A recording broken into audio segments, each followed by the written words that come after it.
So, good day guys.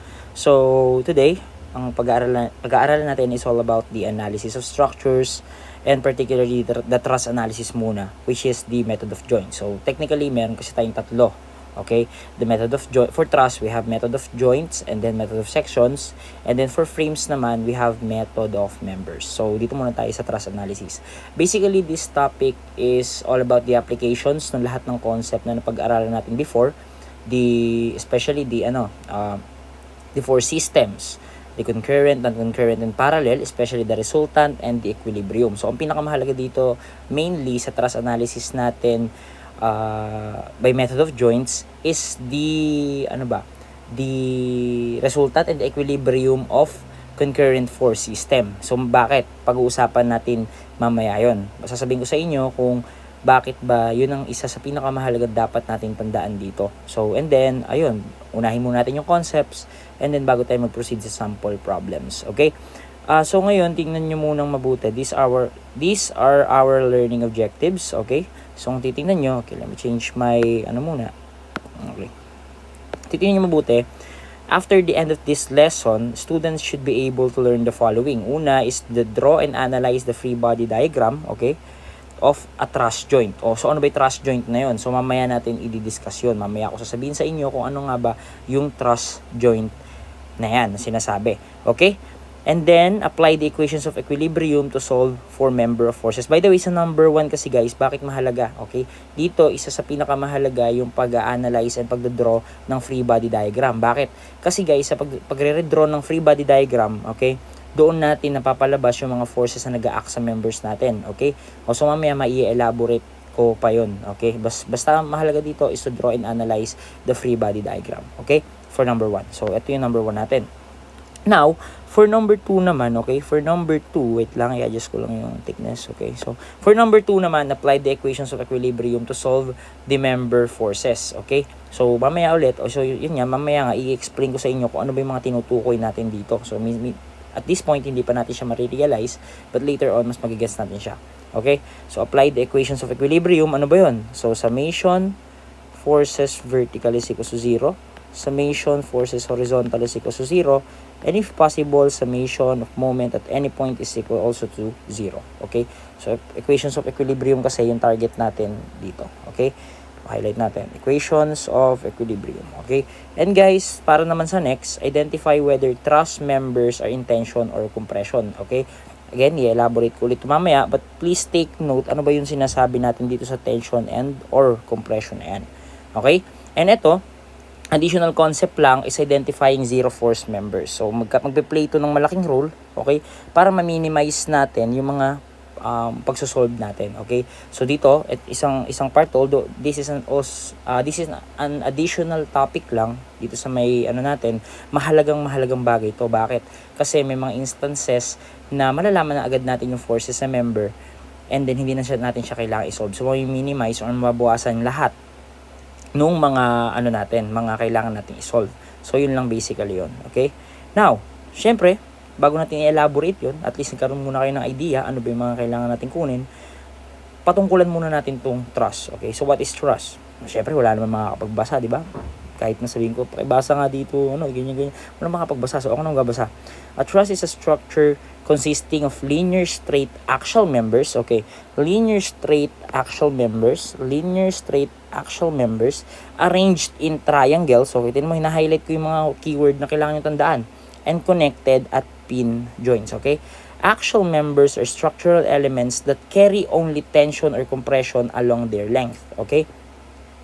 Trusses are often used in buildings, okay? Buildings, bridges, and other structure to span long distances to support heavy loads. So, saan ba natin ginagamit itong mga trusses na to? At this basically, ginagamit natin to as a load-bearing structural element natin. Pag sinabi natin load bearing, ibig sabihin may kine-carry to na mga loadings natin. Okay? So, paano yun? So, kung mapapansin nyo guys, these are examples. Okay? These are examples of trusses. Saan nyo siya una nakikita? First is, itong dalawa na to, okay? These two, okay? Wait lang. Ano ba yan? So, I think, these two ay, these are roof trusses, okay? Ito naman, dalawa na to, this one and this one, these are sa bridges, okay? At ito namang part na to is yung sa towers. So guys, basically, para magkaroon, ginagawa natin to, in-explain natin kung para saan ba to. Simply para magkaroon kayo ng idea, okay? Like, hindi tayo solve ng mga loadings and something like that. At least alam natin kung saan ba natin siya makikita na inia-apply, okay? So yun basically yung idea ng concept. Bakit ko siya pinapakita ng ganito? Makikita mo siya sa roof, okay? Makikita mo siya sa roof. And then, para sa mga warehouse, ito kasi parang sa, ito, sa residential. Ito naman, kung mapapansin nyo, parang yan makikita nyo sa mga warehouse, tama? And these two, itong part na to, and then ito, are bridges. Okay? Ibig sabihin, ayan, kung mapapansin nyo, tandaan nyo ng mabuti mga figure na yan, okay? Para at least may idea kayo kung saan ba talaga siya inia-apply. So, that's basically it. Pagka naman towers, basically, sinusupport niya yung alin, yung mga cables natin. Okay? Kasi, kung hindi nyo man nakikita ano ba yung mga load na ina-apply natin diyan, simply the weight ng mga cables na yan, mabibigat yan. So isa yun sa sinusupport, okay? And then another pa, o paano ba sa truss? For roof truss, for example, this is residential, balik tayo dito. For residential, ito lagi kong sinasabi sa inyo, pag may mga nakita kayong loadings na ganyan, okay? Simply ano yan? Simply, ito yung load na kine-carry ng truss mo. Specifically, nangyayari to if meron kang wind loads, okay? Ibig sabihin, at a certain point dyan, at this area, na-applied yung wind pressure mo, okay? Na-apply yung wind pressure mo at a certain point within this span, okay? So, yun. So, basically, yun lang naman yung idea for loadings natin sa truss. So, again, tandaan nyo muna itong mabuti, yung mga concept na yan, so that mas ma-familiarize nyo siya when nakakita na kayo ng mga problems, okay? Okay? Next naman, guys, is the parts of truss. Syempre guys, hindi naman natin pwedeng i-dig deeper to unless makilala muna natin yung mga parts niya, okay? Generally, ang parts kasi neto, meron tayong tinatawag, okay? Etong buo na to, like yung buo nakikita nyo na to, this one. Ayan, this one. Okay? Yun yung tinatawag na yun yung tinatawag natin guys as your top chord, okay? And then, ito naman tinatawag by the word itself. Ano ba siya? Nasa tuktok. Okay? This is called apex or peak. Okay? Para naman sa mga interior members niya, tulad na to, this is tinatawag as your web. Okay? And then, ito naman tinatawag natin as bottom chord. Okay? Again, this one, ano yung tawag natin dito sa dalawa na to? These are, ano ba yung tawag natin dyan? These are supports natin, tama. Ito din is support. Okay? And then, ano pa ba? So, yun. Ngayon, guys, ito naman. I-highlight ko, guys, these are the most important thing na kailangan yung tandaan when it comes to the analysis of trusses. Okay?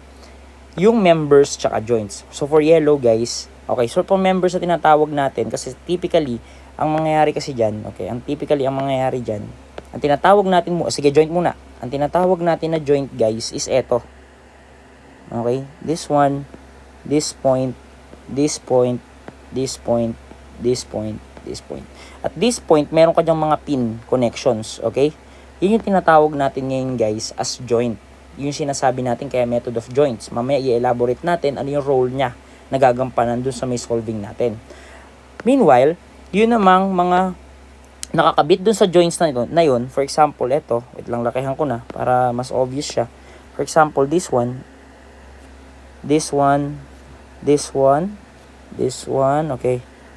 Ito, ayan, ito, and ito. Ito naman tinatawag, guys, as your members. Okay? So, ulitin ko, for yellow, okay. For yellow, these are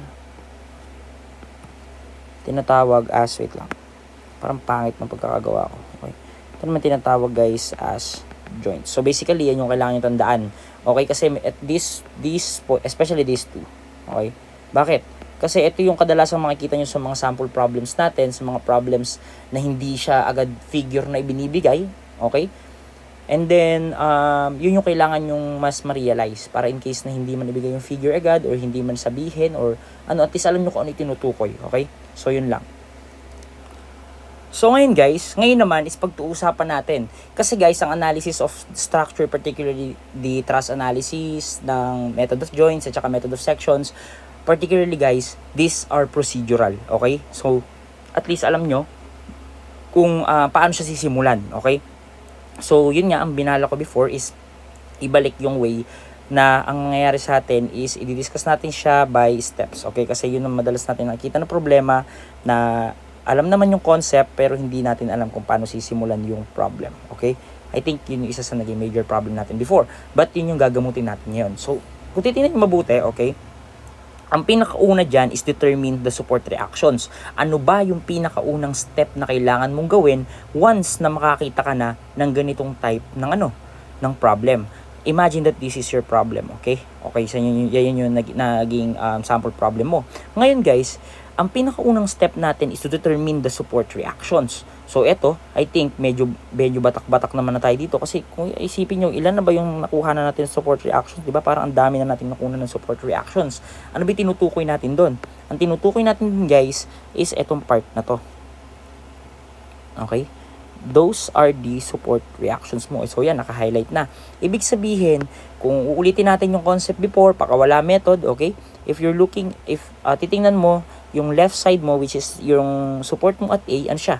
This is roller support, which is ang support niya is sumisingaw lang, always perpendicular to the plane. Asan may plane mo? If this is your roller, andyan, perpendicular ngayon yan. Again, yung direction ng yung direction ng support reactions mo is of course ine-negate niya yung effect. Pag pinakawalan mo dito, since dumadagan ka sa point na to, tendency niyan ipababa ka. So kailangan mo nang pataas. I hope malinaw na tayo doon. So since this is A, sabihin natin RA yan. Okay? Ngayon naman guys, for E naman, this is pin. Okay? So ibig sabihin, alam naman natin yan na laging kapag binaklas natin yung pin support, may sisingaw tayo dyan na dalawa. One being vertical and two being horizontal. Okay? For vertical muna tayo, pakawalan mo dyan, tinutulak ng force mo na yan pababa. Okay? Ang tendency, ano mangyayari? Bababa. So, siguro, ang magiging reaction nyo dyan is upward yung REY natin. Okay? And then, for REX naman, imagine na papakawalan natin siya, hihilahin naman siya papunta doon. So, kailangan na maging support reaction mo para maibalik mo sa dating pwesto should be to the left. So, this will be your REX. So, these are assumptions pa rin. Okay? So, hindi pa natin alam. Tama naman na I think yan yung pinaka-closest assumption na pwede nating magawa kasi based sa directional loadings tayo nagbase in order for us to determine kung ano ba yung direction ng mga reaction forces natin. However, yun nga, baka mapuprove pa na bandang huli, okay, na mali pa rin yung analysis natin sa pagkuha ng mga supports. Therefore, i-correct lang natin yung analysis natin, okay? And then guys, so ibig sabihin, pasingaw na natin, okay? Kung titingnan nyo, eto yon. So, tama ba yung naging assumption, natin? So, tama. So, yung upward RA na reaction at A is upward. The vertical reaction at E at point E is upward. And then, to the left naman yung horizontal component niya. So, tapos na tayo. Okay? Determine the support reaction. Tapos na tayo sa part na yan. Okay? Again, ano ba yung mga concept na i-apply natin dito before? Non-concurrent forces, non-concurrent force system, equilibrium ng non-concurrent force system. Tama? Paano yun? Ibig sabihin, pag nag-take ka ng moment dito, makukuha mo to. Tama? Pag nag-take ka ng moment dito naman sa B, sa E, okay? Pag nag-take ka ng moment sa A, makukuha mo yung REY. Pag nag-summation forces ka, makukuha mo yung RA. Summation forces horizontal ka, makukuha mo yung REX. Basically, masasolve mo na siya yung mga reactions mo nga using the principle na na-aral natin before. Mainly the equilibrium. Okay? Kasi nga, hindi naman sisingaw yung support reactions natin kung wala kang kung hindi mo ipoprove yung point na yung structure mo is in equilibrium. Kaya hindi yan gumagalaw because of the support reactions. Okay? So, mainam na maliwanag tayo doon. Okay? The next thing we're going to do is, to draw the free body diagram. Ito guys, yung isa sa pinakamahalagang kailangan nating tandaan. Draw the FBD of a selected joint. Okay? Ngayon, kung mapapansin nyo, ang sinabi dyan is to draw the free body diagram, represent the joint as a dot. Okay? Diba tulad ng sinabi ko before, okay? Etong mga portions na to, yan naman yung tinatawag natin as Yan naman yung tinatawag natin guys as your joints. Okay? Yan yung tinatawag natin, yung dugtungan ng mga members. Again, this part, okay, this portion right here, itong mga part na yan, ano yan? Ito naman yung tinatawag natin as our member. Inulit ko yung sinabi ko kanina. Again, lahat ng nakadugtong dun sa mga sugpungan na yun, yun naman yung tinatawag natin as member. Okay? Yung pinakadugtungan, siya yung ating mga joints. Okay? Ibig sabihin, i-represent daw natin yung joint as a dot. So, na-represent na natin, di ba? So, napili na natin yan. Saan ba nag-i-exist yan? Guys, nag-i-exist lang yon always. So, makikita nyo dyan, pagka naman dinrawing yung truss, always may nakalagay na point A, B, C, D, E, F, and so on and so forth, representing that yung portion na yon is connected siya ng pin joints. Ibig sabihin, joint siya. Okay? Tinatawag natin siya bilang joint A, joint B, joint C, joint D, joint E, joint F, and yun nga, hanggang makarating ka nung kahit saan mong gusto. Okay? So yun. Now guys, nai-represent na natin siya as a dot. So medyo okay na tayo dito, tama? And then draw all the forces acting on the joint. Okay? Or the support reactions. Ano ba yun? Ang sinatawag natin dito, the support reactions and the given loads. Ang reaction natin is, di ba yun yung kinuha natin kanina, which is the reaction force at A, REY, and then REX. Okay? And then, sabi is draw all the forces acting on the joint. Okay? Ano ba yun? Okay, for joint A, ano yung nag-a-act na, ano mo dyan? Ano yung mga nag-a-act dyan ano tawag dito? Ano yung nag-a-act dyan na support reactions mo? So, RA, okay? And then, alat naman tayo, external loadings acting on that joint. Okay? Pag sinabi acting on that joint, ano yung mga forces na nag-a-act sa joint na to? Look at joint A. Okay? So, yan. Okay? Ngayon, paano ba?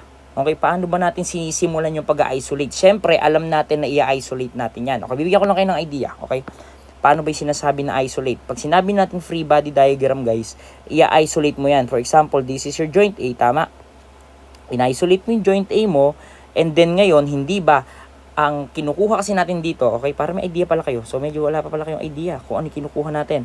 Ang kinukuha natin, guys, dito is the interior forces acting on the members natin. So, yan yon. Ganyan natin i-denote yung mga members natin. Okay? Ngayon, guys, ganito yung gusto kong iparating sa inyo. Ano ba yung force na yan? Again, kung mapapansin nyo, lagi kong sinasabi during the discussion natin, ito, wait lang. This is, kumpletohin ko na nga. This is CD, this is DE, and then this is FE. Okay guys, kung mapapansin nyo lagi kong inuulit-ulit sa inyo na ano, okay? Kasi, meron tayong tinatawag na mga interior, okay?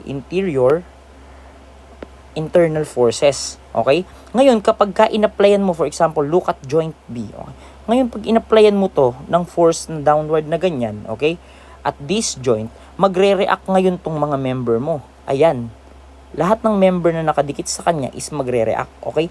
Ibig sabihin pala, may force na na-experience yung alin? Yung mga members mo internally. Yun tinatawag natin as internal reaction to the exterior or external loadings. Okay? Okay, maliwanag ba? So, ibig sabihin pala, pagka in-isolate ko, okay, ulitin ko, pag hindi pinutol, hindi sisingaw. So, ipagpalagay natin guys, na palalabasin natin yung internal force ng AB at saka AF. Ibig sabihin pala, kailangan mo ngayong putulin yung joint na yan. Okay? Kailangan mo putulin yung member na yan, okay? At i-isolate mo yung joint F. So, kung ganun pala, pwede ko ba siyang sabihin na para mapasingaw mo yan, cut mo to, and then isolate that portion. Kung ganun, pwede ko bang sabihin na, wait lang, pwede ko ba itong ilaso? Ay, wait lang. Paano ba yung ano? Okay, so pwede ko ba itong ilaso? And then, i-copy. Okay, so papaste ko lang dito. O, ibig sabihin, ganito pala gagawin, okay? Ngayon, ano ba yung tinutukoy ko dyan? Wait lang. Ay, sorry. Okay. Okay, so lilitan ko lang ng onte, okay? And then, burahin ko lang yung mga parts na hindi natin kailangan. Ay, laki naman. Sa laki. Okay. And this is our, sabi diba dito sa may ano natin, represent the joint as a dot. So, ibig sabihin, yung joint A natin is eto, naka-represent na siya. Okay? Okay?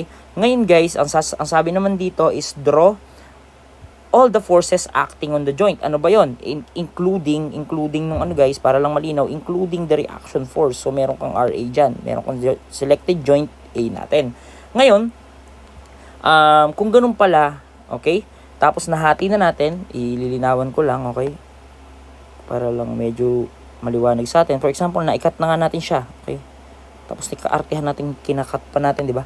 O ngayon, i-highlight ko lang din to, okay. Ngayon, draw all the forces acting on the joint. Okay, so meron ka ng support. Ano ba? Meron ka bang given loads dyan? Ang tinatawag natin guys as given loads is yung mga external loadings natin. For example, this 100 kN, itong 80 kN. So kung titingnan nyo, wala namang nag-a-act na exterior loads. Tama? Pero meron pa tayong isang load na kailangan i-consider. Diba? Tulad ng sabi ko, kailangan natin ng external loads and support reactions and of course, the interior forces. Okay? Internal forces. Saan yun? Ito yun guys. These are yung tinatawag natin mga internal forces. Okay? Internal forces na na-experience ng member AB at internal forces na na-experience ng member AF. Okay? Forces yan guys, vector. Ibig sabihin, kapag vector, ano yung kulang sa atin? Kailangan nating makapag-assume ng direction. Okay?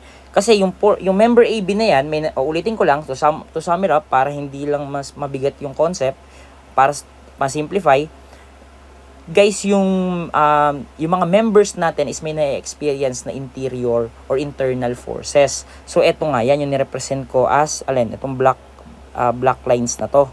Okay, yan yung tinatawag natin as interior forces. Hindi ba kapag force is a vector? Okay, ibig sabihin, kailangan i-represent po pala yung line na yan as what? As a vector component. Kung ganun, ang sinabi dyan is assume. Okay? Dalawa lang po ang pwedeng maging direction ng mga interior forces. It's either compression, okay? It's either compression, okay? Or tension. Okay? Kapag sinabi natin compression, ang direction niya is towards the joint. Pag sinabi naman nating tension, okay, by word itself, tense, away from the joint, okay? So kung ganun, these are only assumption guys. Assumption lang yon, okay? Kung ganun pala, pwede ko palang i-represent, pwede pala akong mag-assume. For AB, ano sa tingin nyo siya? Siguro, pag-decide na natin kung ano yung magiging niya, i-assume natin siguro na ang magiging reaction niya is pababa, okay? Pag ganyan. O diba? So meron ka ng force or vector force AB. And then tingin ko para naman sa AF, baka naman palayo siya. Okay? Tama? Ngayon, okay, layo ko lang. Simplifying the figure, pwede ko palang ma-represent as sa joint A is may nag-a-act na RAY, RA, and then meron tayong internal force AF na inassume natin as tension at meron tayong internal force AB na inassume naman natin as what? As tension, as compression kasi towards the the joint, okay? So ganyan lang basically pag-isolate ng free body diagram. So yun. Ngayon naman guys, syempre hindi naman tayo pwede bira lang ng bira, di ba? As in, like pagka nakakita ka mo ng problem, kapag ba nakita mo yung problem is atake ka lang na atake, sige, isolate ng joint, ganyan, bahala ka sa buhay mo, kung ano gusto ko, yun ang pipiliin ko. So, hindi ganun guys. So, we have criterion na kailangan sundin in order for us na hindi na tayong paulit-ulit, okay? Kailangan meron tayong sundin na criteria para ma-realize natin kung ano lang ba talaga muna, kung saan tayo dapat nagsisimula, okay? Syempre, kailangan natin i-identify yung solvable joint, okay? O, lipat muna tayo dito para malinis. Ang sabi natin is identify what? Identify a solvable joint, okay? Kung mapansin nyo, di ba nag-isolate tayo ng joint?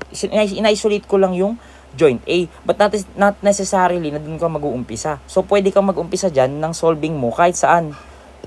A, B, C, D, E, F. As long as na-manage mo na naka-follow ka dun sa criteria, okay? Pagka mag-isolate ka ng joint, okay, a solvable joint, kailangan mo ma-identify yung solvable joint mo. Ano ba yon? Ang sinasabi dyan, ang solvable joint daw is dapat may one or more unknown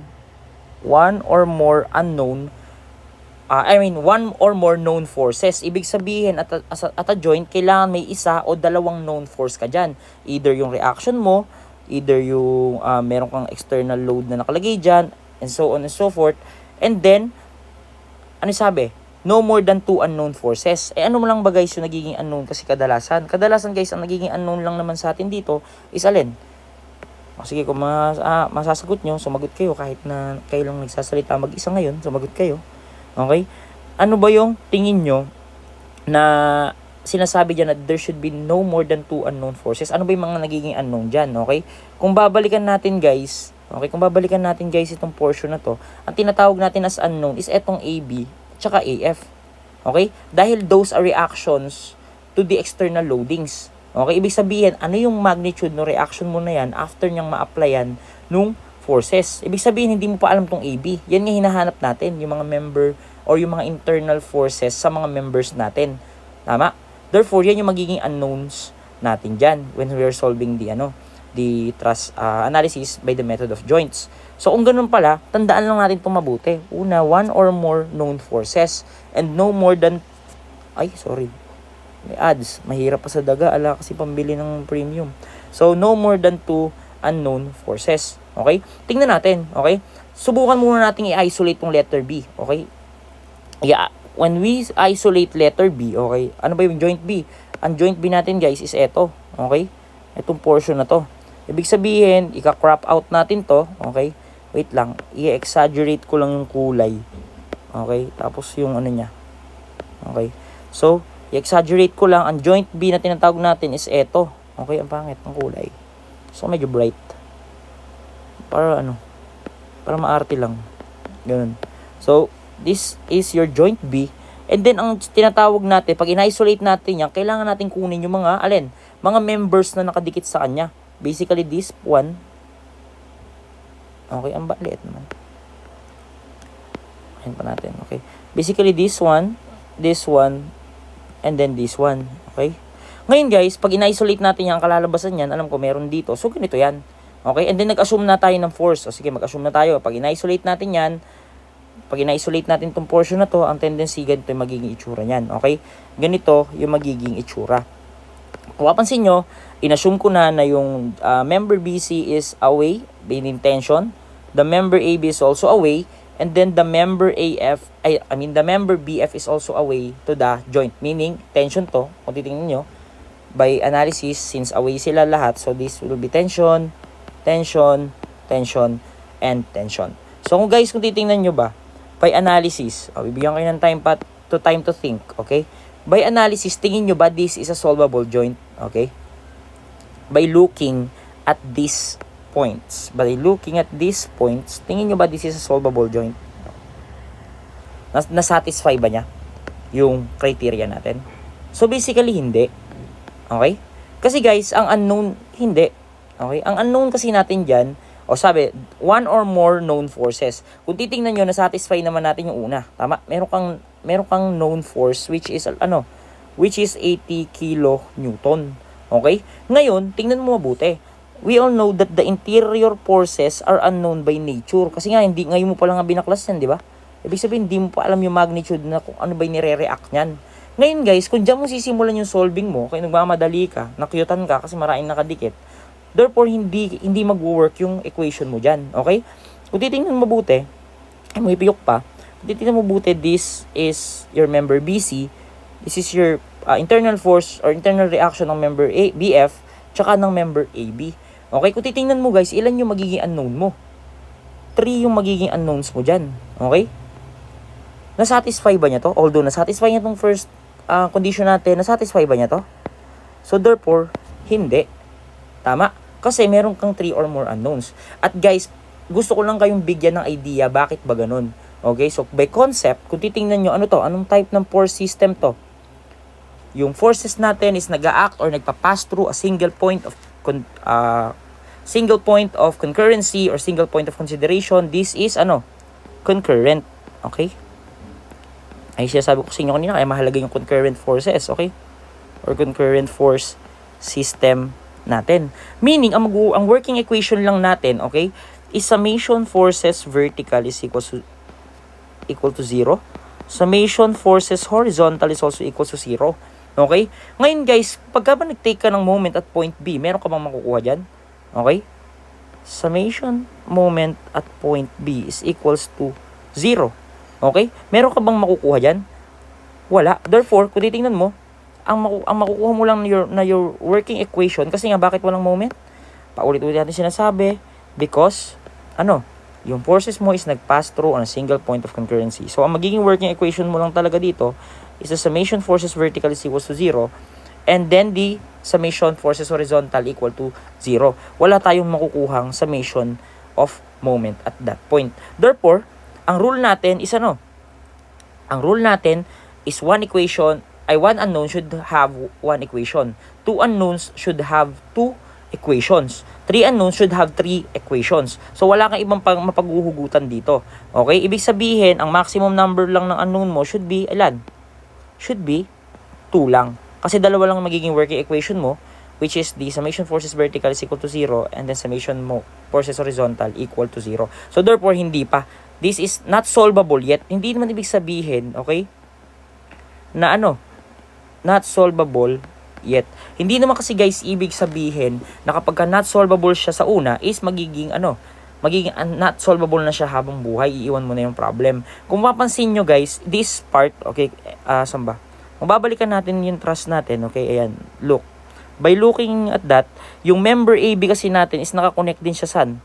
Nakakonect din siya sa joint AB. I mean joint A. And then yung BF naman natin is nakakonect din siya sa joint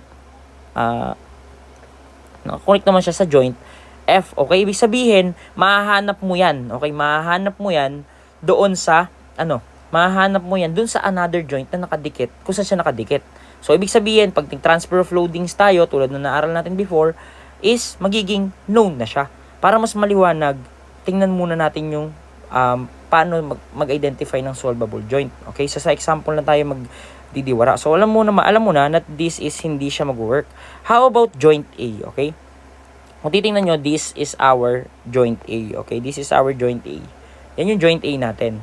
Yung tinatawag natin na joint A. At ang nakadikit sa kanya is the member AB. Okay, and the member, what? The member AF. Okay? The member AF. Ngayon guys, kung titingnan nyo palang mabuti, okay? Balik tayo dito. Tingnan natin kung na-satisfy niya. Sa joint AB natin, ang magiging, meron ka bang one or more known forces? So, meron kang RA.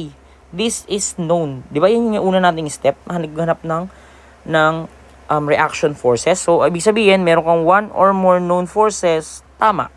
And then, no more than two unknown forces. Kung titingnan mo mabuti, ang magiging unknown forces mo lang dito, piyok na naman, is the internal force of member AB at internal force of member AF. Tama. Ibig sabihin, na-reach mo yung yung goal mo na kailangan sa joint mo, meron kang nakadikit dyan na no more than two unknown forces lang. Eh since dalawa lang yan, ibig sabihin na satisfy mo yung yung condition na yun. Okay? Ibig sabihin, paano yun? If you're going to solve for AB and for AF, simply gamitin mo lang yung ito na. Solve for the equilibrium equations. Etong part na to. Okay? So guys, kung mapansin nyo, ito lang talaga yung magiging working equation natin dito. Itong dalawa na yan. When we're solving the joint. Okay? For a moment guys, magagamit naman natin to in solving for the reactions. Okay? So yun, may idea na kayo doon. Kung mabalik tayo dito, paano mangyayari yun? Masosolve natin siya. For example, magsasummation summation forces vertical ka is equal to 0. 0 is equals to what? For example, meron kang angle theta dito. 0 equals to AB. Okay? AB, assuming positive. Okay? As AB pataas plus sorry. Ulitin natin. Okay? RA. For example, pataas yung RA. RA, okay? And then, plus the vertical component of force AB. Okay? So, ano yun? AB cosine, AB, since vertical component nga yan, theta reference as x, sine of theta. Okay? Tama ba? And then ngayon, makukuha mo na dito, since known to, makukuha mo na ngayon yung force AB mo. Tama. And then, summation forces horizontal naman, equal to 0. Okay? So, 0 equals to AB, okay, AB cosine of theta, okay, plus AF since along horizontal lang naman siya. And again, nakuha mo na yung AB mo kanina, ipa-plug in mo lang dito, makukuha mo naman yan yung AF. Okay, again, ulitin ko, sasabihin ko sa inyo that these are only the assumption or assumed direction ng force mo. Kapag nag-negative yung sagot mo, nakuha mo yung AB, ibig sabihin mali yung direction mo. By just looking at this, kapag tinranspose mo kasi to is magne-negative yan. Ibig sabihin mali assumption natin dito. So this should be compression. At para naman dito, tingnan nyo pa lang, pag nilipat natin ito sa kabila, okay, ang tendency magiging negative din yung magiging sagot mo. Tama? So, ibig sabihin, hindi siya tension, compression siya. So, basically, ganun lang mag-correct ng assumption when it comes to, solving ng method of joints natin. So, ganun lang. Okay? And guys, di ba yung additional concept kasi natin, di ba yun yung tinutukoy ko kanina doon is the force of the members. Kasi nga, bawat forces natin na yan, okay, babalikan ko lang, di ba bawat force natin na yan, ito kasi mga members yan. Bawat members natin na yan, ay may mga forces yan sa loob. Okay? However, there are instances kasi na yung member mo is walang kine-carry na load. Okay? Paano yun? Paano nangyayari yun? Basically, naninegate yung forces, okay? Naninegate yung forces naninegate yung mga forces na nag-a-act sa kanila siguro dahil nagkokontrahan, okay? Unang-una is nagkokontrahan. And pangalawa is yung wala naman silang kinakargang external load. Again, magre-react lang tayo kung may action na in-induce towards sa atin. Tama? So, kung wala, so bakit paano kung nagkakaroon ng reaction din, di ba? So, yun. Now, yung zero force members sa tinatawag natin, guys, supports no load, okay? However, they are necessary for stability kasi tamang alas siyang kinakarga, okay? Hindi alas siyang kinakargang mga loads. Tamang na hindi siya integral part ng load bearing structure natin. However, necessary siya. Kasi paano mo mabubuo yung structure kung zero force load to, tanggalin na natin yan, wag natin ilagay yan, di ba? Ibig sabihin hindi. Crucial pa rin siya for stability, okay? And available when additional loadings are applied to the joints of the trusses. So, these members can usually be identified by the inspection. Una, okay, again, criteria na naman. Ito kasi maganda sa truss analysis eh. Kung mapapansin nyo, puro tayo criteria, puro tayo rules. Okay, we are bounded by the rules. Ibig sabihin, hindi ka maliligaw. Okay? Basta alam mo lang, okay? Basta alam mo lang yung mga rules, kung paano mo na-consider yung bagay is ganito, kung bakit ba na-consider mo mga forces ganito, alam mo lang, hindi ka maliligaw. Okay? So, alam mo sa sarili mo kung saan ka ba dapat gumagawi. Okay? Now, kung titingnan nyo for our first, okay, joints, paano ba yun? Joints with only two members are connected and no external acts along the member. Okay? Ibig sabihin, unang point natin dyan is basically, this is our case 1. At this is our case A, okay? And then this is our case B. Let's take a look muna. Sabi, joints with only two members are connected, okay? And no external load acts along each member. For example, eto, di ba nakita nyo, sinabi naman niya na dito na these are zero force member. Nakaturo siya sa point na to. Tsaka sa point na yan. Sabi kasi dyan is pagka pumik ka ng joint sa pagpili natin ng pag nagse-select tayo ng joint natin, di ba? Pipili tayo, i-isolate natin. Ngayon kung nakapili ka, sige, ito na lang nasa baba pala. Okay? In-isolate mo ngayon joint A. Pinasingaw mo ngayon yung mga direction ng forces mo, nag-assume ka ngayon kung di ba, tulad ng first steps natin. However, wala naman tayo external joint. At tinutukoy natin na external load sa joint is meron ba tayong force dyan, meron ba tayong force dyan, meron ba tayong force dito. So, wala tayo external load or even the external reactions. Okay? Again, magkaiba yung internal reactions sa external reactions. The external reactions, yun yung sa mga supports natin. Anyway, ibig sabihin, since na-satisfy yung criteria natin, okay, nag-isolate ka ng joint, okay, in-isolate mo, and then nag-designate ka, pinansingaw mo yung mga interior forces, and then nakita mo na wala naman siyang external loadings, therefore, pwede mong sabihin that this is zero. Okay, maikli na lang. ZFM. Zero force member. Also, this is also a zero force member. Okay, ganun lang ka-basic. Now, para naman dito sa case number 2. For case number 2, sinabi, joints having 3 members. Ibig sabihin, pag nag-isolate ka ng joint, ano yung nakalagay? Ibig sabihin, kapag nag-isolate ka ng joint, isang joint, is meron siyang 3 members. Pero, okay, pero given that the 3 members connected to a joint at max, ibig sabihin daw, kailangan hanggang 3 members lang. Pag lumagpas doon, hindi na zero force member yung mga nakadikit doon. Tama? Now, yun yung isa sa criteria natin. And then such that having 2 collinear members, a third member will be a zero member. Okay? Tama. So, ibig sabihin, una natin kailangan intindihin is what? There should be 3 members at a joint at max. Ibig sabihin, ala nang lalagpas sa 3. Pag pumili ka ng joint, yung mga forces or yung mga interior forces ng members na nakakabit doon is maximum 3 lang. So, having 2 collinear members, okay? Ibig sabihin ng collinear is yung forces mo or line of action ng forces mo is nag-act along a straight line. Okay? And then such that having a third member, okay, will be a zero force member. Ibig sabihin, sa member na yon, okay, sa joint na yon, yung pangatlong member mo, aside from dun sa 2 collinear members mo, yun yung magiging zero force member mo. Okay? O para mas maintindihan natin guys, let's see. Kung titingnan nyo mabuti, this is our system. Okay? Ibig sabihin, pag in-isolate mo pala itong joint B, okay? Pag in-isolate mo ito yung joint B, eto yan. In-isolate mo yung joint B. Nag-designate ka ngayon ng mga forces, knowing na ganyan, nag-assume ka ng mga direction of forces mo, tama, nakapag-isolate ka, nakapag-drawing ka ng free body diagram. Tapos guys, mapapansin mo, di ba sinabi sa atin na at least there should be, sabi dyan sa una, is kailangan 3 members at max. So, meron tayong 1, wait lang. So, basically, meron tayong 1 force, 2, at saka 3. Ibig sabihin na satisfy natin yung unang criterion, tama? Having 2 collinear members naman yung susunod natin. Pag sinabing 2 collinear members, ibig sabihin yung dalawang members or dalawang forces or dalawang line of action ng forces is nag-a-act on a single line. Ito yun. Okay, abuburin ko muna. Papalitan ko ng kulay para mas ma-recognize nyo. Ma-flex natin yung iPad ko, di ba? Tapos yun, iaano ko lang that, ayan. So, eto ngayon yung magiging collinear force natin dyan. Ibig sabihin yung line of action ng force FAB mo, tsaka ng force FBC mo is nag-a-act on a single line of action. Okay?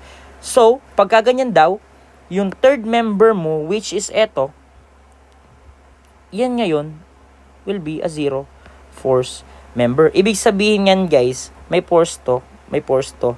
Okay, but etong FBD mo is equals wala. Nakalagay lang yan, pagka kumuha ka ng force at BD, okay, sorry, force at BD equal to 0. Yan lang yun. Force AB equal to 0, force AC equal to 0. Basically, ganyan lang. Ibig sabihin, alang force or walang reaction na nag-act on that zero force member. So, yun guys, yung concept ng zero force member. So, yun. Pero idagdag ko lang din guys, para baka mamaya, meron pa palang isa. Okay? If no external force components acts along this member. For example, pinik mo tong member, pinik mo tong joint B mo, okay? Pinik mo yung joint B mo. Siguraduhin mo lang na wala kang exterior force na nag-a-act dyan. For example, this is 100 pound. Walang ganyan. Okay? Siguraduhin mo na walang external force na nag-a-act. Bakit? By proving, kasi pag nag-summation forces vertical ka dito, magkakaroon ka na ng reaction. Kasi mangyayari dyan, equals to 0, 0 equal to 100, okay? Plus FBD sin of theta. Ibig sabihin, may value ko na to, magkakaroon ka ngayon ng value dito. So, hindi na siya zero force member. Okay? So, kailangan yung system mo is purely, ito lang. Delete. Sige yan. Is purely ito lang. Ayun lang proportion na yan. Okay? So, yung wala ka nag-a-act na external forces. So, this will be, ayan. So, ganyan. So, hindi ko na, yan. I think hindi ko na siya i-delete. Proceed na tayo. Ngayon guys, magbigay na tayo ng Ito, ganito. So, baka may mga lumabas sa quiz na ganito. Okay? So, aralin niyo mabuti. Paano ba tayo nag-identify ng zero force members? Okay? Find the zero force member. Okay, guys. Ang unang step natin is same lang. Mamili ka ng joint. Any joint dyan. Okay? So, kung pipick mo pala itong... Oh, hindi. Unang step is to determine the support reactions. Okay? Mali ako. Sorry. My bad. Ibig sabihin, pasisingawin mo mga support reactions mo. Knowing na meron kang dito, siguro, ito medyo, pag tumagal-tagal pa, medyo magiging mani-mani na sa inyo. Ibig sabihin, ito, yung force na to, pababa, nataas to, and then ito, meron pa kaliwang component, pakanan na component yan. Therefore, siguro magre-react siya dito. Tama. And then, ito naman is for rockers, simply, ganyan lang yan. Okay? So, this will be RAY, this will be RAX, simply, this will be RE, knowing na pataas lang siya. Kung ganoon pala, okay, ibig sabihin na, i-designate natin. Ngayon, ito na. Ito na isa sa crucial na part. O sige, subukan natin pumili sa joint A. Okay? Joint A, di ba? Ang unang criteria natin is pag pumili ka ng joint, okay, dalawang criteria natin. Una, yung una nating criteria is kapag pumili ka daw ng joint, ang tendency is what? Is kailangan at least meron ka lang two forces na nakakabit dun sa may joint mo para masabi mo na yung dalawang member na yun is zero force. However, guys, and such that there is no external loading or external reactions dun sa may joint na yun.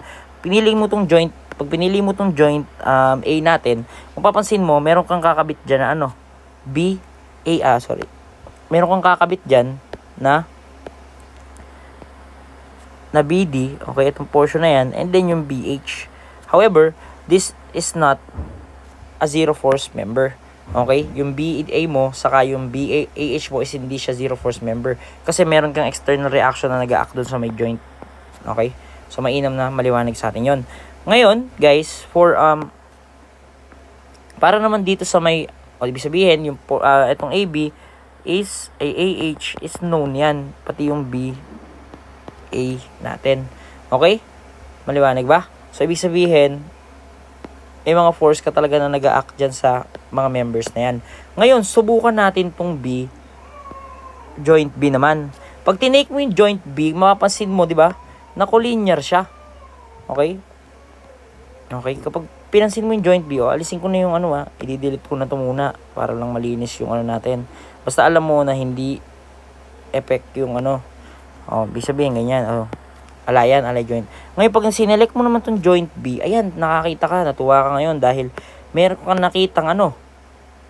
nakitang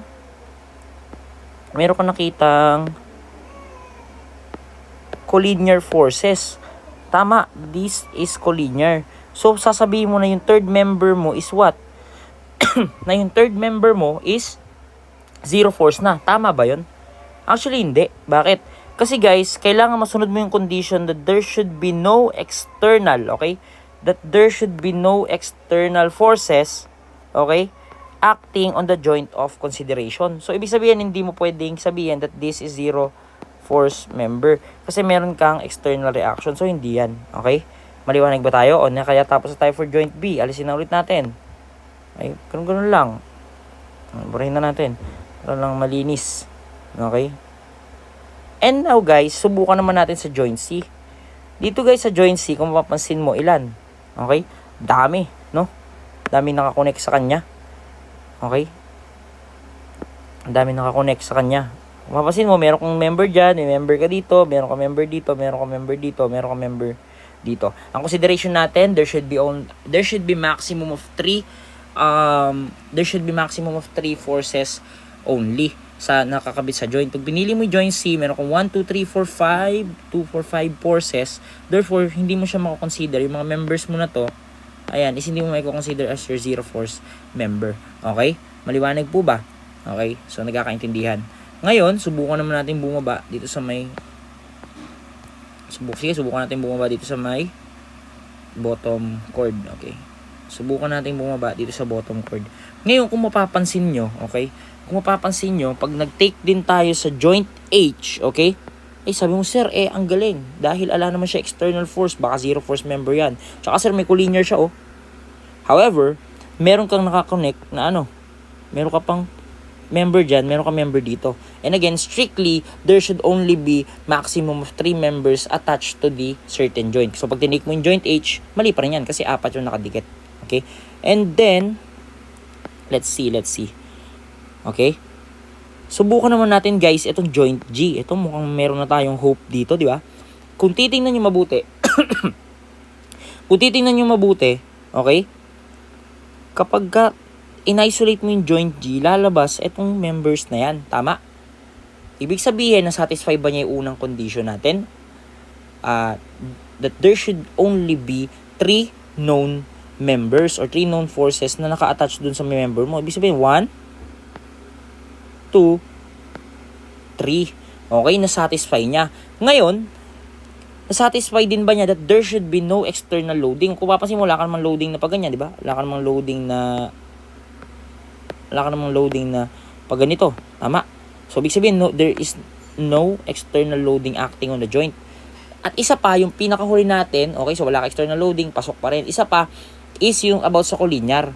Kung titingnan mo mabuti, ang magiging collinear natin dito is itong portion na to, di ba? Kasi nyo ba yan? Teka lang.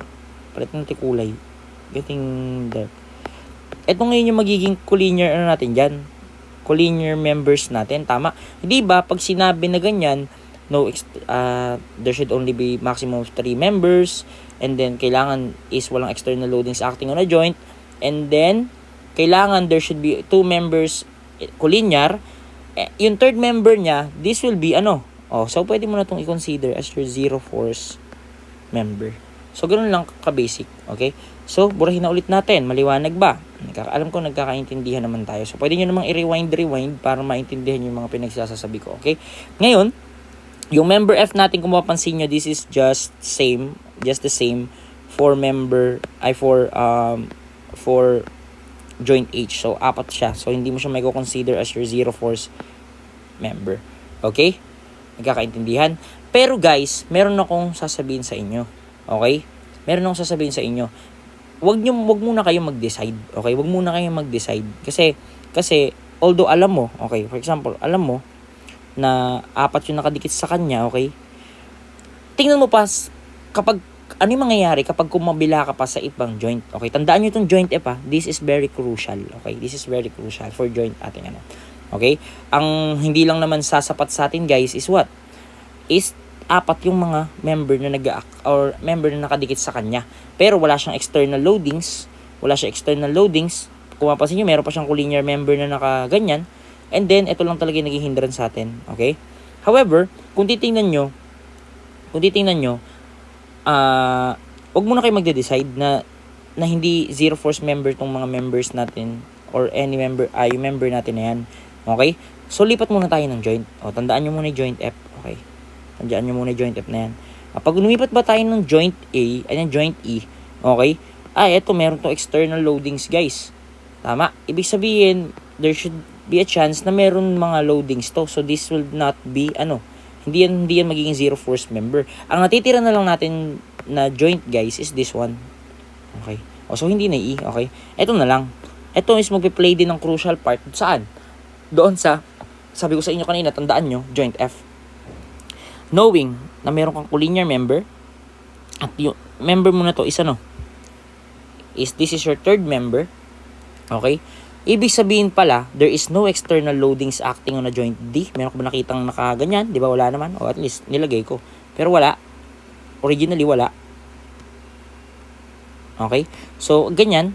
And then, ibig sabihin yung third member mo will be a zero force member. Tama ba? So, itong joint, ayun, FD natin will be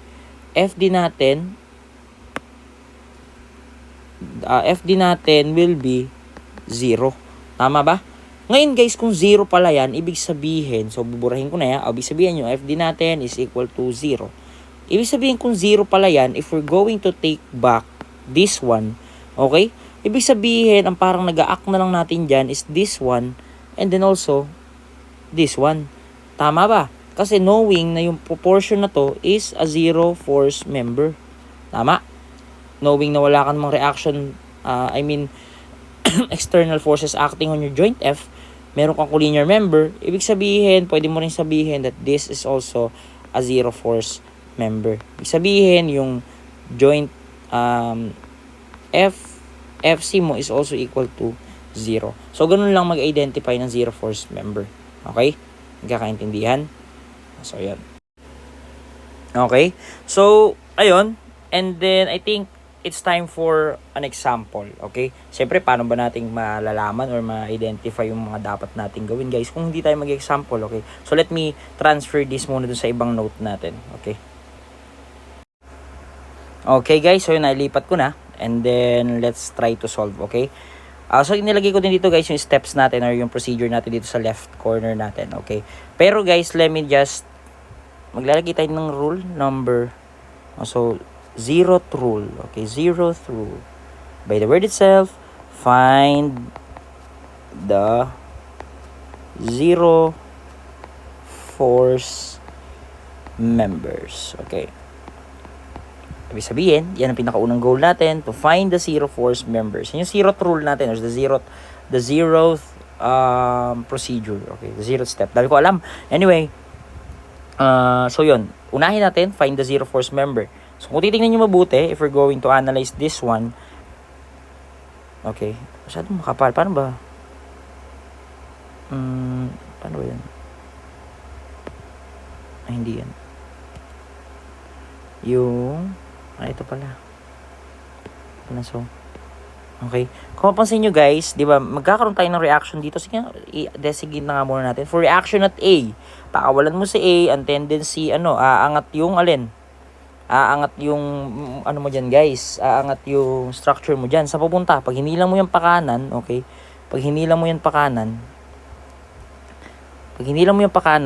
dito, okay? Pag hinilang mo ng pakanan, pag ganun yan, okay? Ang tendency ng structure mo is, ikot pa ganun yan. Okay? Ikot pa ganun. So, ano yung kailangan mong gawin? Ano yung kailangan na maging reaction, maging direction na reaction mo para maibalik siya sa dati? Okay? Kung titingnan nyo, okay? Ayun, wala na. Kung titingnan nyo, pag inikot natin, pag umikot na ganun yan, kailangan mo yung itulak pababa ngayon. Ay, gumalaw. Kailangan mo itulak pababa ngayon yan. Ay, paano ba yan? Kailangan mo itulak pababa yan. Tama? Para maibalik mo sa dating pwesto. So, kung ganun pala, ibig sabihin, yung RA natin will be yung RAY natin, since knowing that this is spin, therefore may RAY tayo dyan, RAX. So, pababa. Okay? And then, guys, para naman sa horizontal component, simply, kunin mo lang horizontal, sense. Kung hihilahin mo papunta dun yan, ang tendency naman yan, gagalaw papunta dun. Tama? Kung ganun pala, ano yung kailangan mong gawin para maibalik mo siya papunta dun? Okay? So, basically, kailangan mo lang, na magkaroon ng reaction at A na ika-counter yung sense nung external load mo. Tama? So, RAX. Okay? Nabibilib na naman kayo sa akin. So, joke lang. So, anyway, yan. Ngayon naman, for reaction at C naman, paano yun? Pagka naman reaction at C, guys, ang tendency lang, kung titingnan mo, pag hinila mo nga to dito, pag hinila mo nga siya dyan, at that point, pag hinila mo siya dito sa may taas na yan, sa 500 Newton, yan kasi external force mo, dyan magre-react yung mga reactions mo. Pag hinila mo siya dyan, pwede mo sabihin na bababa yung structure mo ngayon na papabang ganyan. So, kung ganun pala, kailangan mo ibig sabihin ng force na tutulak sa kanya paangat para maibalik siya sa dati niyang pwesto. Okay? So, ibig sabihin, ang reaction mo at C will be upward RC. Okay? Ginagawa lang naman natin to, hindi naman to para pahirapan kayo, but instead, this is para mas mapadali yung buhay nyo, okay? Sa pagbibigay ng mga assumptions sa direction ng forces. Okay? At least alam nyo kung paano ba nagbe-behave yung structure. Pang ilang beses ko na ito sinasabi kung gaano siya kahalaga. Mas ma-appreciate nyo to siguro pagdating ng defo kung saan mas mahalaga na talaga yung mga sense or yun ang direction ng mga line of action ng mga forces applied natin. Anyway, at this point, statics naman talaga kasi yung foundation ng depo. So, at this point, siguro aralin muna natin to. Okay? So, na-establish na natin yung sense. Again, for the zeroth rule, find the zero force members. Okay? Ibig sabihin ba, guys, kung titignan nyo, when we select joint A ba, okay? When we select joint A ba, ang laki. When we select joint A ba, guys, meron tayong lalabas dyan na external force, dalawang member, tama? Dalawang member siya. So, therefore, na-satisfy niya.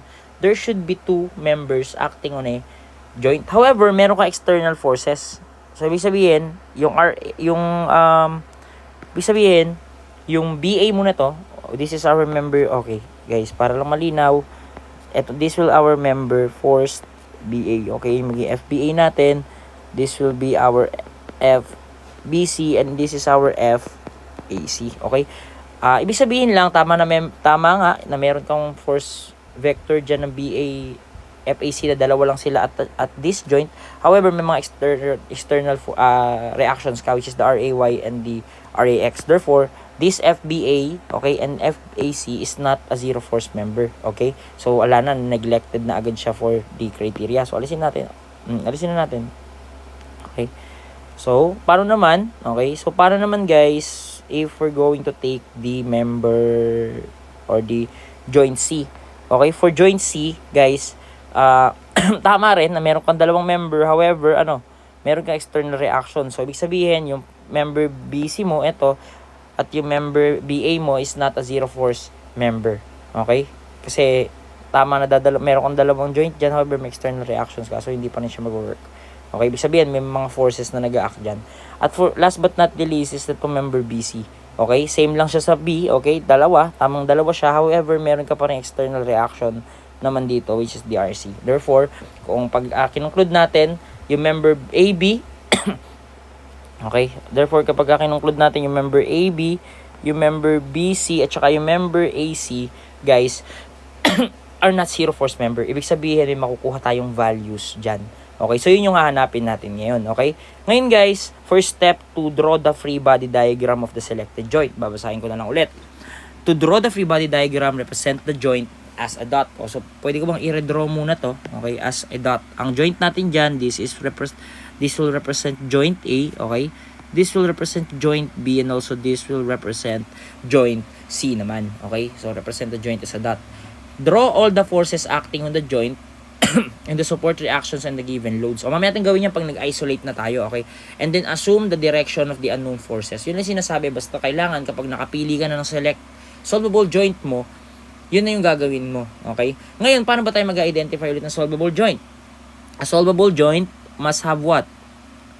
Must have one or more reaction forces and then no more than two unknown forces. Ibig sabihin, kapag nakapag-decide ka na, mahanap mo na yung solvable joint mo. And then solve using the force equilibrium equations. O, bumalik muna tayo dun sa umpisa, syempre. Hindi naman tayo mayayari dito, guys, if we're not going. So, yari na tayo dito sa find the zero force members. Ngayon, dadako naman tayo dito sa determine the support reactions. Okay? Paano ba tayo, guys, magde-determine ng support reactions? Okay? Basically, by concept of equilibrium nga, ang tendency lang na gagawin natin dyan is summation of what? So, for first step, okay? Step by step tayo dito, guys. Determine the support reactions, okay? Simple lang, guys. Determine the support reactions. If we're going to determine the support reactions, ibig sabihin, by applying the principle of equilibrium, again, ina-apply natin to kasi nga sinasabi na yung kailangan natin mahanap is reactions. By applying the concept of equilibrium, summation of forces vertical equals 0, summation forces horizontal equal to 0, and then summation moment at any point on the system is also equal to 0. Okay? So, tingin ko, simulan muna natin siya sa summation forces horizontal equal to 0. Okay? And then, rightward positive. Or to the right positive. Positive to the right. 0 equal to, ang RAX natin is papunta saan? Papunta tayo sa left. Okay? So, ibig sabihin, minus RAX. Okay? Minus RAX. Tama? Plus, ano pa ba yung horizontal force natin dyan? This one. The 500 Newton. Ibig sabihin, plus 500 tayo to the right, positive. So, 500 Newton. Therefore, yung RAX natin will be what? The RAX will be equal to 500 Newton. Okay, ibig sabihin, meron na ba tayong isang reaction? Yes, meron na tayong isang reaction. Okay. Now, for summation forces vertical, if we're going to get the summation forces vertical naman, okay, summation forces vertical equals to 0. 0 simply positive upward naman ng consideration. RAY, negative yan dahil pababa. Tama. Plus RC. Therefore, yung RC mo is equal to RAY lang supposedly. Okay? But still, hindi pa naman natin alam yung value ng either RAY or RAC. So, ano yung next na gagawin mo? Take summation of moment. Sa A ba, sa B, o sa C? Pag nag-take ka ng moment sa B, ang tendency niyan, dalawa yung magiging unknown mo. Tama? Ay, hindi pala. Pwede ka mag-take ng moment sa B. Okay? Pag nag-take ka ng moment sa B, is mapapalitaw mo din naman tong RAC, and then maka-cancel out mo tong RAY, and then meron kang value ng RAX, makukuha mo yung value ng RC. However, doon na lang tayo sa may approach natin na typical. Okay? Para ma-cancel out mo daw yung isang force na isa sa mga unknown forces mo, kailangan mag-take ka ng moment at that point kung saan sumisingaw yung reactions nila. So, if we're going to take the summation moment at A equal to 0, tama? Considering, sa tingin nyo ba, ano maganda? Sige, sabihin natin, considering clockwise positive. Okay? Considering clockwise positive, 0, ano ba yung mga pwede mag-produce ng moment dyan? Siyempre, RC. Okay? Iikot siya, given that this is your perpendicular distance D, which is 2 meters, natakpan na. Iikot naman siya, saan papunta? Papunta siya doon. Okay? Therefore, ang ikot niya, the rotation will be what? The rotation will be counterclockwise, so positive siya, multiplied by the moment arm na 2. Okay? And then, ano pa isa? Ito namang 500 Newton. Okay? If we're going to get the perpendicular distance, ayan yan, iikot naman siya papunta dito. So, ang ikot niya, if this is CCW, this is CW. Therefore, ika-counter niya yung assumption mo, negative 500, okay, multiplied by the perpendicular distance D, at ng portion na yan, okay, itong portion na to, which is 2 meters, okay. Calculating the value of RC will be, ano ba yung value ng RC? Tala. The value of RC will be, sige na, isolve ko na nga, 0, sabayan nyo ako, okay, minus 500 multiplied by 2. Okay, so the reaction natin at B is, that's 500 Newton pala. So, ibig sabihin, the reaction at B, okay, will be, the reaction at C will be 500 Newton, okay? And then, knowing, ibig sabihin, meron tayong RC. Ano pa kulang natin na reaction? The RAY. Okay? At kung mapapansin nyo, kanina, kung mababalik tayo that RC also equals to RAY. Okay? Therefore, RAY is equal to RC. Okay? Tama ba? So, RAY is equal to 500 Newton as well. So, yun lang basically, nakuha na ba natin lahat? Nakuha na natin lahat ng reactions. Kung mapapansin nyo, pantay-pantay, ano? Okay. So, yan. Establish na natin. So, i-rewrite nga natin, guys, dito sa may ano. Re-write ko lang siya at this portion. Okay, so this will be 500 Newton. This will also be 500 Newton. And, tama ba? So, this is also 500 Newton. Okay. So, yan. Ibig sabihin, kompleto na yung una nating step, which is the determine the support reactions. So, doon na tayo sa draw the free body diagram. Ikakopy ko lang saglit, okay? So, yun, kinopy ko lang saglit. Teka, ito tone down ko lang saglit yung ano. Ay. Ano ba yun?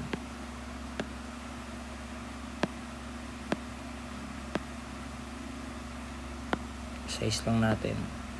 Okay. So, ito tone down ko lang. Burahin ko lang yung iba nating markups para hindi siya masyadong magulo. Okay, tanggalin natin to. Okay, tanggalin natin yan. Okay, tanggalin din natin to. Okay. So, ibig sabihin, again, i-represent natin yung mga pin connections niya as joints. Okay. Okay. So, yan. Ibig sabihin, ang susunod na step natin will be what?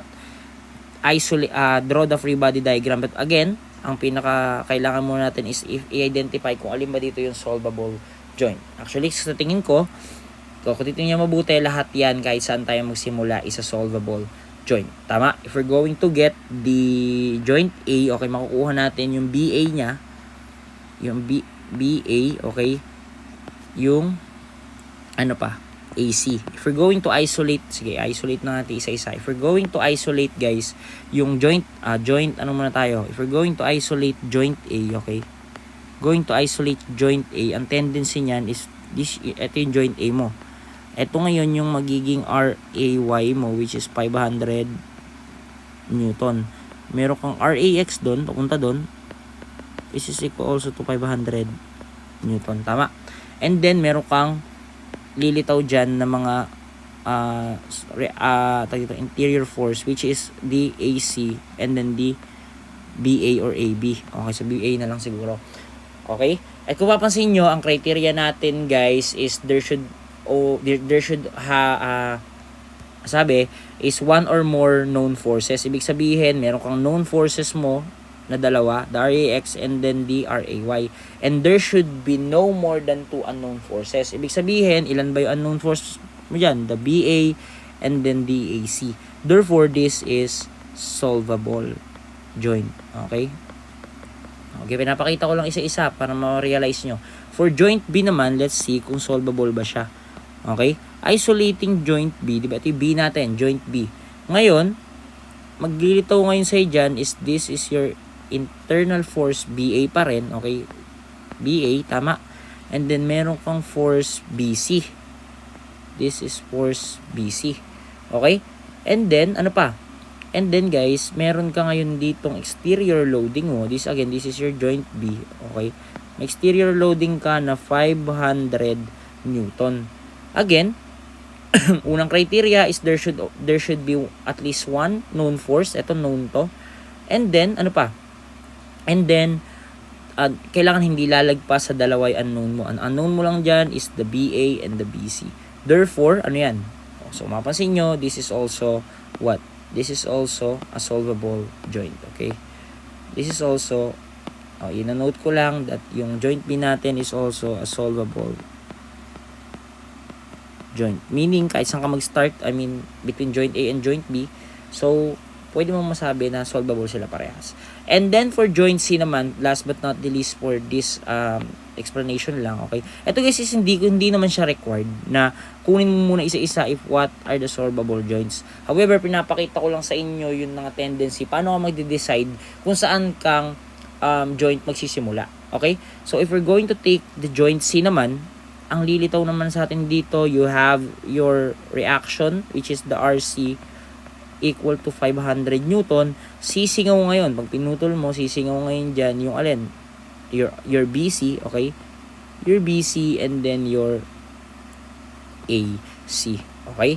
Ngayon guys, again, meron kang at least one force, known force. Ibig sabihin, may value yung isa mong force. And then, hindi din naman lumagpas sa dalawa yung unknown mo. The BC and the AC are 2 unknown forces lang. Therefore, this is also a solvable joint. Okay? Okay? So, let's proceed to the actual solving. Okay? Guys, and then, lipat ko lang ulit. Okay? So, guys, look. Okay? Look. Ating yung buti. Ibig sabihin, lahat is solvable joint. Either way, kahit saan ka mag-start, kahit saan ka magsimula ng joint is solvable siya. Tama? So, hindi mo na kailangan mag-worry kung saan ka ba dapat mag-i-start na joint. So, ibig sabihin, pwede ko tayo taking joint A muna tayo. Ano ko, ba't ba red? Bawal red. Taking, yung black. Joint, okay? Joint A. Okay? Pag tinake natin yung joint A, simply we're going to get the joint A. Tama? This is your joint A. Ilista mo daw lahat. Okay? Draw. Okay. Namili na tayo. Naka-identify na tayo. Draw the free body diagram. I-isolate mo yung joint. Ilagay mo lahat ng force na nag-a-act sa joint, including the So, this is your RAY is equal to 500 Newton. This will be your RAX equal to 500 Newton as well. And then, And then, guys, i-identify mong mabuti. Okay? Isulat mo ngayon yung member na nakadikit sa kanya. Okay? Ano ba yun? Kung titingnan mo, you have member, what? This one. Member BA at member AC. Tama ba? So, kung ganun pala, meron kang member BA, okay, this will member BA and this will be your member AC. Meron pa ako guys hindi inilalagay. Yung mag-a-assume tayo nung alin? Mag-a-assume tayo nung direction nung mga internal forces mo. Dalawa yan. It could be compression and tension. Kapag tension, ang assumption natin is away from the joint. If this is your joint, ang force mo is away from your joint. Yan ang assumption natin if yung interior force natin is tension. However, kapag naman compression, simply papunta dun sa may joint yung consideration mo. Ngayon tingin ko, magbigay tayo ng assumption para mas madali siyang maintindihan. I think i-assume ko na lang, okay? Ito, knowingly, alam ko na pataas talaga yan. Okay? At ito, alam ko na pakanan yan. However, gusto ko ipakita sa inyo paano tayo nagko-correct ng assumption. So, mamali ko muna. Assuming, okay? Ay, wala. Assuming na meron kang pababa, okay? At meron kang pakanan, pakaliwa na AC, okay? Ngayon, guys, mag-solve na tayo. Okay? Solving, okay? Ang nawawala natin is member BA, okay? The member BA and the member AC. Summation forces vertical equal to 0. Okay? Ngayon, summation forces vertical equal to 0. 0 is simply, okay, upward positive. Tama? Upward positive. Therefore, negative RAY minus BA. Okay? Tama ba? Tama. So, ang RAY natin is negative 500 minus BA. Ngayon guys, kapag tinranspose mo ito papunta sa kabila, ang tendency niyan, BA is equal to negative 500. By denoting na yung negative mo, ibig sabihin, ano yan? Ibig sabihin, if yung assumption mo, o assuming ano tayo dito, ang assumption mo kasi is, yung BA mo is compression. Therefore, ang gagawin mo pala dyan, therefore, lagyan mo ganyan, therefore, BA is equal to 500, okay? Newton, lagyan mo dyan, since compression yung assumption natin, ibig sabihin, in-assume natin na yung force, line of action ng force mo is papunta dito sa joint mo, okay? Therefore, since nag-negative ka, hindi pala siya compression, tension pala talaga siya, okay? Ibig sabihin guys, pag kinorek natin yan, ito correcting, okay? Correcting, okay? So, isusulat ko ulit yung joint. This will be your force, 500 Newton, and then meron kang another 500 Newton dito. Ano pa? And then, kapag kinorek na natin yan, therefore, this will be, this will be tension na. Okay? This will be 500 Newton away from the joint of consideration. Okay? So, yan ay corrected. Okay? Now, paano naman pag nag-summation forces horizontal tayo? Diba? So, guys, nakikita nyo, sumasagot, syempre, this is pero I think, sana nakukuha nyo yung idea ng concept natin. So, for summation forces horizontal naman, considering this joint pa rin, okay? Considering right to the right positive, 0 is equal to negative 500, tama? Minus AC, kasi nga assumption natin naman dito guys, yung AC natin is still compression, papunta siya dun sa may joint natin, okay? Therefore, pakaliwa talaga yung naging assumption natin sa sense niya. So, kung ganun pala, pag inano natin yan, okay, basically, yung AC natin is equal to negative 500. Again, meron ka na namang negative sign, okay? Therefore, AC is equal to 500 Newton, tension pala siya. Okay? Ito ngayon yun. Ngayon, pagka ikinorek natin yung niya, ang magiging itsura lang niya will be like this. This will be 500 Newton. Okay? That's for joint A. Okay? And guys, so yun, ibig sabihin, okay na tayo sa joint A. Okay?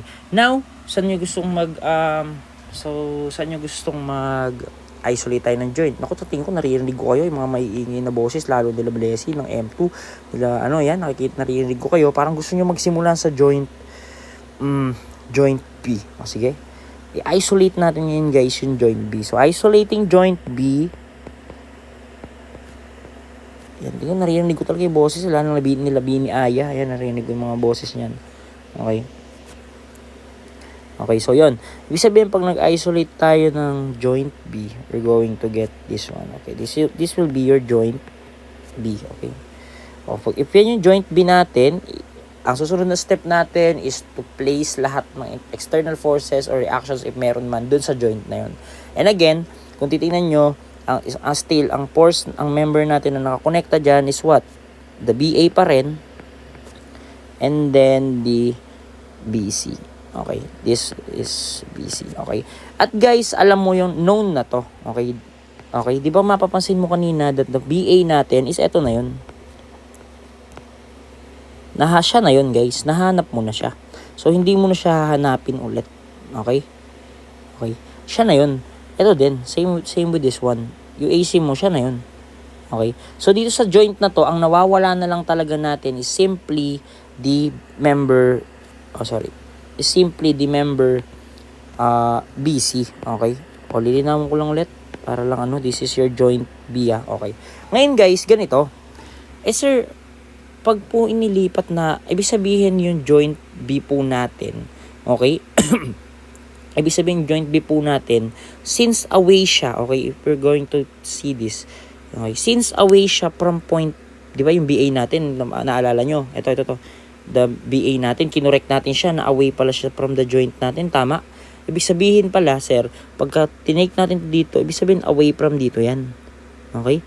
Ibig sabihin, sir, pag away from dito yan, by principle of transmissibility po, pag nilipat natin yan dun sa may member AB, is papunta na siya dun.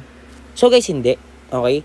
Ang effect ng mga force natin, balikan ko. Ang effect, guys, ng mga force natin, okay, is kung ano yung effect niya doon sa joint, kung ano effect niya dun sa may joint natin, for example, ano yung naging effect niya sa joint A, yun din guys yung magiging effect niya dun sa may joint B. Okay? If ever, okay, concept lang, if ever na away siya sa joint, this is joint A, okay, if ever na BA, since, member BA nga yan, for example, okay, and then napagtanto mo na yung member BA mo is away from joint A, ibig sabihin, pagka lumipat ka ng joint B, okay, ang i-consider mo na dyan, yung BA mo is away naman from joint B. Okay? Parang ano lang yan, guys. Parang yung, alam nyo ba yung cable natin kapag pinuputol? Okay? So, parang lang siyang, ganun lang yung concept niya. So, ibig sabihin, by transfer of loadings, ililipat natin yung sense na to. Kung ano yung effect niya dito sa joint mo at A, yun naman yung magiging effect mo at joint B. Ibig sabihin, if tension ka sa joint A, paglipat mo ng joint B, tension na rin yung force BA mo. Okay? Ano ba yung force BA natin? Kaya mahalagang nakalagay ito Itong part na to Okay? Itong part na yan, mahalagang nakalagay yan. Guys, hahanapin ko lagi sa quiz yan. Okay? Ibig sabihin, ang BA natin is tension. Kung ganun pala, if tension yung BA mo, pwede mo bang i-designate that yung force mo is hindi mo na kailangan i-assume, alam mo that this is what? This is tension. Okay, na ang magnitude ng BA na yan is ilan? 500 Newton. Okay? Tama po ba? BA is 500 Newton tension. Okay, ibig sabihin, ang hinahanap na lang natin is what? This joint BC. Okay? Ngayon guys, kung titingnan nyo kasi, ang base lang, para lang din kasi itong mga reaction forces. Tingin mo ba, kung hihilahin na, kung magre-react yung member mo na paganyan, ano sa tingin mo yung magiging reaction na itong B mo? By simply looking at it. Sabihin, baka sakaling tumaas naman dun yan para maibalik niya yung particle o yung point B mo pataas. Okay, so ang assuming natin is BC compression. Okay, compression ang assumption natin ngayon. Ngayon, by taking, okay, the summation forces vertical equal to 0, okay, simply 0 equal to ilan? Ngayon, pagka nagganyan ka, establish ka ulit ng coordinate axis dyan. Knowing na yung BCY mo is pataas, yung BCX mo is pakaliwa. Okay? So, simply BC, okay, BCY, okay? BCY minus 500 Newton. So, simply, ayan yung And again, for BCY natin, di ba, BCY natin, this will be simply BC sine of theta. Okay? Eto yun. Theta. At given ba yung theta natin? So, given na 45 degrees. So, ibig sabihin such that theta is equal to 45 degrees. Okay? So, kung ganun pala, i-rewrite natin to as B0 is equal to what? 0 is equal to BC sine of 45 minus 500. Knowing, mahanap natin yung value ng BC. This will be, teka lang, kunin ko yung calculator kung layo-layo. BC will be x sine of 45 minus 500. Calculating, this will be 707, okay, 707.3 decimal 107 Newton. So, siya na ulit yun. Okay? Since nag-positive yung sagot natin, guys, mapansin nyo, this is positive. Ibig sabihin, assumption, correct. Okay? Therefore, yung BC natin, ang assumption kasi natin is compression, tama. Therefore, 707.107 Newton, parenthesis, compression. So, i-highlight mo na yung sagot mo, may points ka na ulit. Okay? Okay, maliwanag po ba? Okay, so yan na siya na yun. Okay, and last, wait lang, lilipat ulit ako. So ngayon guys, last na. Okay, joint C naman. Okay, for joint C. Isolating joint C, okay, simply, ang gagawin lang natin is, if in-isolate natin yung joint C, include mo lang lahat ng forces included dyan. It should be RC. Again, this is joint C. RC equal to 500 Newton, okay? And then, alam mo din na yung force mo is meron ka ng BC, okay? Knowing na yung force mo, kasi babalikan natin.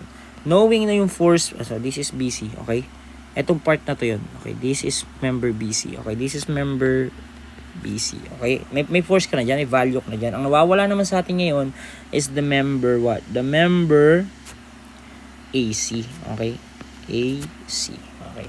Ngayon guys, kung titingnan mo, okay? Kung titingnan nyo mabuti, yung member BC natin is 707, knowing that 707 compression.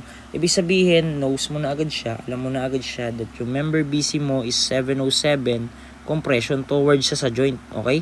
Kung compression yung effect niya sa joint B, compression din yung magiging effect niya sa joint C. Take note of that. And then, ngayon guys, ganito, ang wala na lang tayong sense is yung AC. Again, if titingnan mo mabuti, parang nga lang din pagsasolve ng reaction guys, yung pakawala method, tingnan mo mabuti. Okay? Kung yung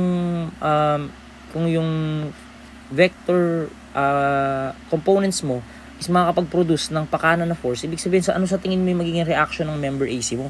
Therefore, tingin ko kakaliwa dito yan. Kasi mapoprove naman natin yan, assumption pa rin naman yan. Tingin ko nga, di ba? Opinion ko lang. Okay? So, yan. Ibig sabihin, pwede na ba tayong mag-take ng equations natin? So, pwede na. Okay? Taking the summation forces vertical equal to 0. Okay, so parang nonsense. Kasi may value naman na tayo ng BC. Yung AC natin is horizontal. Tama? So, i-prove na lang natin. Sige. Subukan natin. So, 0 is equal to 500. Okay? Assuming na positive. Okay? Minus, Minus BC sine of 45. Knowing that yung BC is equal to 707 point 707.107